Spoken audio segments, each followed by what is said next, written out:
Hi there, Vibe Gardeners. In this edition of Vibe Gardening Informal Edition, we're going to talk about a common houseplant problem that people have. No, not with the plants, but something that's bothering you, and that's fungal gnats.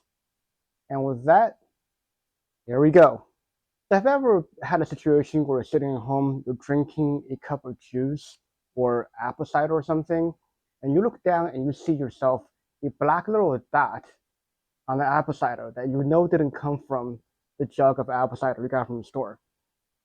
And you take it up with a finger and take a little closer look at it, and you notice the tiny little fly that somehow got into your juice or cider and died. Well, that's fungal gnats. It's a common problem that most indoor gardeners would face in that we don't know where it comes from or how it got into the house, but they're proliferous.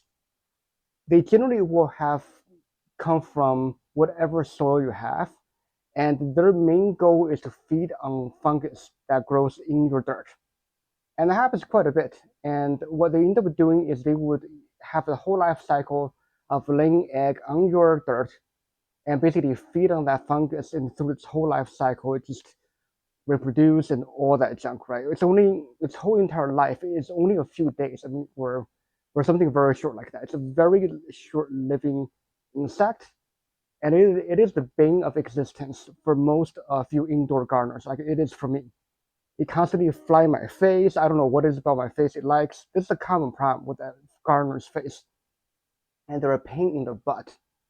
So for us as gardeners, our job really, if we want to make our life sane in our house during the winter month, is that we want to control these little guys from getting crazy. And I can tell you from experience that you probably can't get rid of it. I'm sorry to tell you this. If you want me to tell you something else, I can. But if you want to tell the truth is I don't think you can fully get rid of it. But what we can do, you can keep them under control so it doesn't drive you insane. And in this episode, I'm going to go into some of the techniques I go through to make sure that they don't become a consistent problem for me. So here we go. So the first and probably the best mechanism I found that everyone should do before they do anything with fungal gnat is to make sure that the soil has a consistent dry and wet cycle. Like I was showing you here with this rosemary, when I was propagating it from water. And one of the things is that it's very crucial for you to make sure that this soil dries out completely to the point that it generally would happen in nature when you go through almost a drought situation and then you water it again. Of course, this is a rosemary. Rosemary likes very nice dry and wet cycles. And when you dry it out like this before you water it, you're making sure that the fungus doesn't grow much at all in your soil. And when you water again, basically you're not giving the fungus enough time to take root in that soil. So what ends up happening is that the fungus is not there, and therefore the fungal gnat has nothing to feed on. And it also needs a wet soil to be able to reproduce, to be able to lay eggs and have the whole um, incubation period for its babies. So if you don't leave the soil wet all the time, it's almost impossible for the fungal gnats to grow on your soil. Now, here's the thing though, I've been finding them growing still on like, dirty sinks in the bathroom. Now, that's something that you have to deal with a whole separate problem there. I've dealt with that and I've reduced the presence of fungal gnats in the bathroom. But in the soil, just make sure it dries out and gets wet enough. And that I found is probably the most effective way to control these without using chemicals. And it's actually also the most effective way, period, from what I've noticed as well. So for making sure that your soil is going to get dried out enough, this moisture meter that I've shown before is extremely important. You want to see here, you want this moisture meter to go down to about a 3 before you start watering it. And once you water, it's going to go all the way up to the blue mark, which is about 7 or 8. And you want to have it in a cycle of dry and wet. And that's going to give you the upper hand on how these fungal gnat population is going to propagate in your house. And another way that you can keep your soil dry and wet cycle going really well is having a fan. Now, this is a clip fan I have. I probably have better options. I'm going to link you guys below that can help you control the dry wet cycle here. And I found that most houseplants will generally tolerate constant fan blowing, or in many cases, having oscillating fans probably better. But these things will absolutely let the surface of your soil dry out sooner and let that fungus not be able to even take root. The spore hits the soil and it's not wet enough, that dryness is going to kill the spore right there on the spot. And that's going to be one of the better weapons to help you get that wet dry cycle circulating with your soil. So, what if the fungal gnat problem is still a big issue, right? And what if you have some kind of plant that needs the water level to be consistently high in the soil and you have to keep the soil wet? One of the ways that we can use here in the United States now, granted, I don't think you can quite do this in a lot of other countries, as I've seen from a lot of other YouTube content makers. You can't buy this in UK. You cannot, I don't know if you can get it in Canada, but a lot of countries don't let this product being sold. But in the United States, we have this mosquito bits.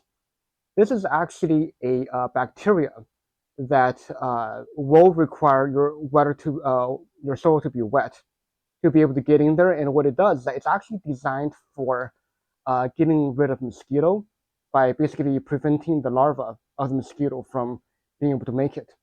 That's something I do use in my backyard sometimes for controlling mosquito in my backyard, but it's not something, like I said, I'm a no spray guy. So I'm gonna keep my pollinators happy. But I know the pollinators generally they don't use water as a means of reproduction. So I do use this in my backyard sometimes for mosquito, but it also works very well against fungal gnats if you have to keep a wetter soil. And this is something that you just follow the instruction. I think it is just about, I think it's 4 tablespoons or so for a gallon of water. Just mix it in. Make sure the bacteria gets out of it. And you probably want to do a tea bag of this with a tea bag, and then just put about 4 tablespoons in probably 2 or 3 separate tea bags. Throw in the water, put in some warm water, not hot, warm water, and to promote the bacteria to get around. And then you just pour this on your soil. And that is essentially going to be one of the better techniques of being able to control this in the United States. But like I said, in other countries, I don't think they're allowed to sell this product. And I also don't know the long-term health effect of these. So this is why I generally don't want to use this in my soil where I'm going to grow plants that I will be ingesting. All right, so finally, if you're not in the United States and you can't get your hands on mosquito bits and you cannot keep your soil dry for most of the time, the last thing you can do, and a lot of people do this, is use nematodes. So this right here, I have what's called the Popper Organic Insect Control for fungal gnats. Nematodes, nematodes are basically, they're sort of like parasite looking if you look under the microscope. And they're basically worms, microscopic worms that basically roam around in the soil and does its business. These nematode, what they do is they essentially, this sounds pretty gross, but they would eat the fungal gnat larvae and basically eat them dry from the inside out. It sounds gross and pretty ridiculous, but this is the most popular way that people around the world have used to control fungal gnats. And these things have the same problem as the mosquito bits, is you have to have more water to make this work. So this, like I said, this works really great for the situation where you need to keep the soil moist all the time. And because these nematodes need the water to be able to survive and be able to move around. But they're extremely effective. And as Ashley from Gardening Canada does, she will literally just throw one of these bags into her bag of potting soil mix before she even does anything with it, and just let it sit there for a while, and then end up using that soil later on. And it's extremely effective. And this is actually this product in my hand. This is actually made in Canada. So these things do work. But like I said, it's one of those things that is for last ditch effort if keeping your soil dry for majority of the time is not something that you can do. All right, so I hope I gave you guys an idea of how fungal gnat really grows in your house, and I know it's a hot topic for everyone. I hope I didn't burst anyone's bubble in saying that you probably can't kill them all, because that's the nature of having, outdoor plants in your house. And these things will just go everywhere, but you can severely limit and control the population in your house during the winter seasons. And just make sure that if you can, just keep your soil in a nice dry and wet cycle, and that's your best weapon against these little guys. And if you can't do that, then you have mosquito bits for United States citizens or residents, or you have these nematodes that you can use around the world. And these are going to be great tools to help you control these fungal gnats in your house.